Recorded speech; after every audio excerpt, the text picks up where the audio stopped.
Hey everyone, Thornton Smash here, and lucky enough I was able to hit Apex Predator yesterday. I landed at around number 24 for my system, so I'm going to go ahead and show you guys the game that helped me knock into Apex Predator, but I'm also going to break down what helped me in that game to give you guys some insight and some tips and tricks on how to go ahead and rank up yourself in case you were looking for any help. Now, I have hit Apex Predator twice before on Xbox and once on Switch. I'm not here to get into an argument about which system is the easiest to use. Obviously, PC is very, very hard and probably the most competitive, but for the most part, once you hit diamond lobbies, everything kind of melds together and looks very similar, at least in my experience on different systems. Everyone at that skill level is insanely good and will crack you if they get the chance to. Now, I also want to be just completely straight up and honest. I'm not the best shooter in the world. I think I'm an average to above average gunplay shooter in first-person shooters. However, I will say that what I pride myself on is my game IQ and knowing rotations and where to beat opponents and using their weaknesses to my strengths. So that's what I'm going to try to impart onto you guys. Knowledge is way easier to emulate in a game than trying to emulate someone's insane crack gun skills. Otherwise, everyone would be Shroud. So that is what this video is going to help you with.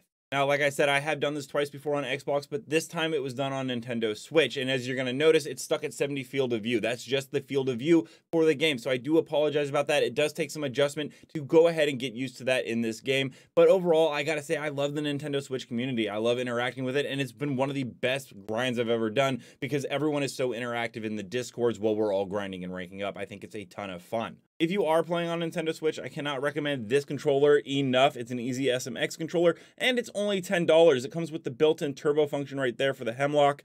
You will see that I don't really use that at all. However, it is useful if that is a gun you like to use. It's very, very much designed like the Xbox controller. It's very cool, and like I said, it's only $10, so I cannot recommend this enough. All that being said, let's go into the game. All right, so the first thing we want to go over is where to land. First thing, don't jump out of the dropship right away. Look to see where other teams are going. I want to get an idea of where I'm going to be rotating around the map. I also don't recommend places like Thermal Station in the top right corner there you see. The main reason for that is if other teams land there, it's sometimes if you don't get a gun, you don't have enough time to move to other buildings, and you can get mowed down very easily. I like places like Skyhook where even if I don't get a gun and there's some more teams there, I still have a chance to go ahead and move to another building and avoid firefights so that I can at least get a gun and make it a fair fight. Also, as you're landing, look around you. As you're going to see, I look to my left and I see another Predator squad coming right in with us, right at countdown. That's going to be the next place I move right after Skyhook so that I can go ahead and adjust and get some early points right in the beginning of the match. Now you're going to notice I'm going to fast forward through the boring parts where I'm looting and not a lot of action is happening, but I will go ahead and say right now for looting, go ahead and grab whatever gun works for you. If that's the 301, the Spitfire, the Wingman, just grab it. It does not matter. If people are going to complain and say, oh, the Spitfire is too OP, screw them in all honesty. If it works and the devs say, oh, it's so good we need to nerf it, then you should probably use it because you will run into other players that are very good using the same gun to try to take you down. Use every advantage in the game. There's nothing wrong with it. Now, just like I said, we knew that there was a team at Countdown that was another Pred squad, so we rotated right there and we're about to engage them. Remember to use your abilities in this fight. Scan if you're Bloodhound, use your scanner if you're Crypto so that your teammates are aware. Make sure to use pings. That's really a big thing. And if you're a movement-based character, throw them off with crazy movements. Run past them, run behind them. Do everything you can to confuse their line of sight to give your teammates free shots at them. Faking them out with the door. Knock one. Knock two. That's all of them. That entire squad has fallen. That was a good kill.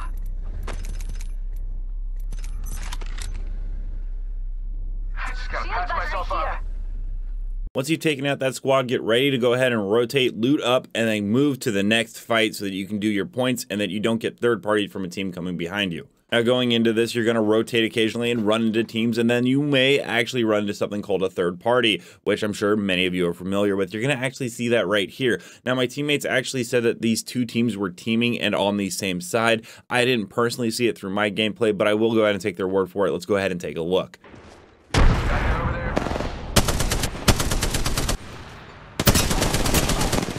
Damn, they're focusing on me. Recharging my shields. Reloading. Enemy down. Taking fire. Pushing in to help. Using the decoy escape. Scanning the area.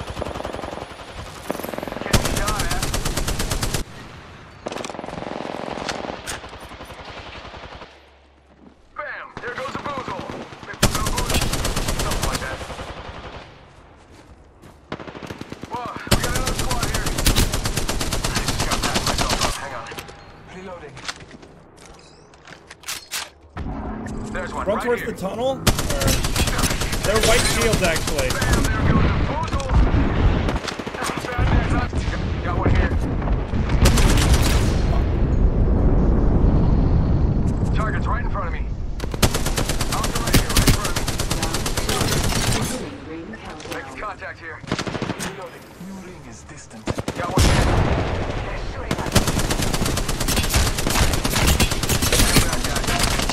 That caustic now, as you can see, unfortunately, my two teammates went down, and that team that pushed us completely ignored the other team that we had already knocked, along with the one that was still up. So in this situation, I need to pull back, try to get banners in a little bit, and you'll notice that I kill two, but I leave the third Gibby up, and it's mainly because I don't have any shields left. I don't want to fight that Gibby. He has a gun shield. He's got an extra 15% of health. It's very important when to know when to leave, especially in high-tier lobbies, and this was one of those situations.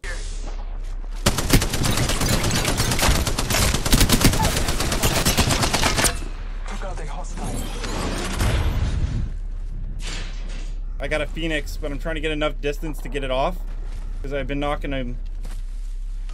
Now, luckily, for whatever reason, they didn't thirst my teammates, but they actually did go to respawn their teammate over at Train Yard. This gave me time to go ahead and pick up my teammate who was Loba, and then also grab the banner for my Mirage. I go ahead and go back to this place where I actually came back from originally to respawn them. I never recommend going to the center of the map and respawning someone. It puts a giant target on your back. I don't even mind rezzing in the storm because I know less people are going to push into the storm to try to thirst. I highly recommend you stay away from the center of the map almost at all times. Now, you remember that team that griefed us so hard with that third party? Well, now it's time to get some revenge, and they gave us exactly where they were because they spawned, like I said, in the center of the map. So now it was time to exact my team's revenge. It was worth it to pull off and not get those points because I would get them later on down the line. That caustic I knocked, he's still on the ground over here. He's one shot. Aim for the caustic if you see him.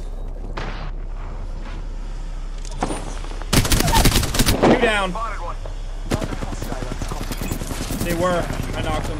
Reloading. Yep. All right. I'm gonna go ruin his fucking day for teaming. Enemy killed. Reloading. Bless me with sight. He's running down the hill towards you guys. Well, there's a purple here. Now, once again, we're going to go ahead and continue our rotation. You'll notice that we once again do not go to the center of the ring. I cannot emphasize that enough. You want to play with the ring to your back. That way, you know no one will go ahead and flank you while you're moving in. I actually make some mistakes here because I break off from my team and kind of try to solo this guy a little bit too much on my own. I never recommend that in diamond lobbies. I messed up on my own.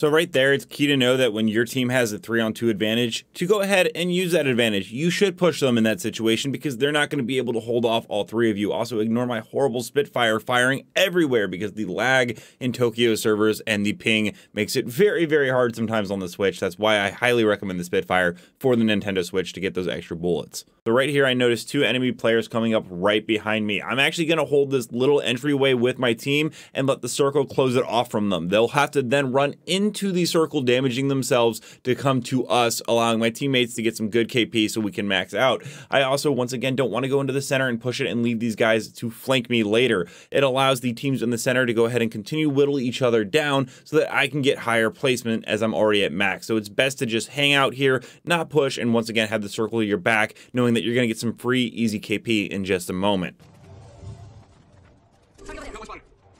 Yeah. Everything here back. Here we come.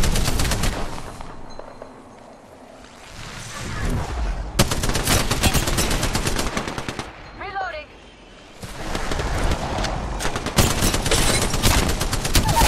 Knocked. So my team ends up taking out that Wraith Portal team, and then we're just going to hang out right here behind the barrier and let them continue to fight in the center of the circle while we hold the edge until a random mysterious Valk solo rat comes to play. Yo, there's one. It's a Valk underneath me, but I think she's about to drop and die. One sec, healing up. Hey, Valk. Hi, Valk. Ah!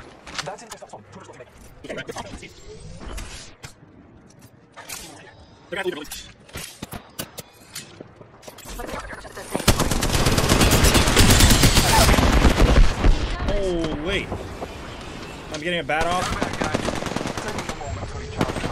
Now, luckily, I was able to take out that Wraith as she was pushing my teammates, and this is where I end up actually costing us the game. This is on me and my fault. As you notice, my two teammates are taking care of the Valk from the third party that just came over. I should have pushed towards them right away to unify us and be a three-man team against the remaining two. Instead, I try to hold off the Bloodhound and Gibby from attacking my teammates because I wasn't sure at this exact moment what their health was like, and I was trying to buy them some time to heal. Looking back and reflecting, hindsight is 20/20. I should have done the smarter move, but the big thing to take away and the big thing that's going to help you hit an Apex Predator is reviewing your game footage afterwards and realizing, hey, I could have done this better because next time I'm not going to make this mistake. Now, this was the last game I had before I hit Apex Predator, so I recorded it and wanted to show you guys and give you a little bit of an idea of how I play. I've had better games and I've had worse games, and it's very important to know you're going to have tons of bad games. Unless you're Shiv FPS or Shroud or another pro player, it's completely normal to get wrecked in these lobbies occasionally. I just wanted to go ahead and give some insight into how I play with my IQ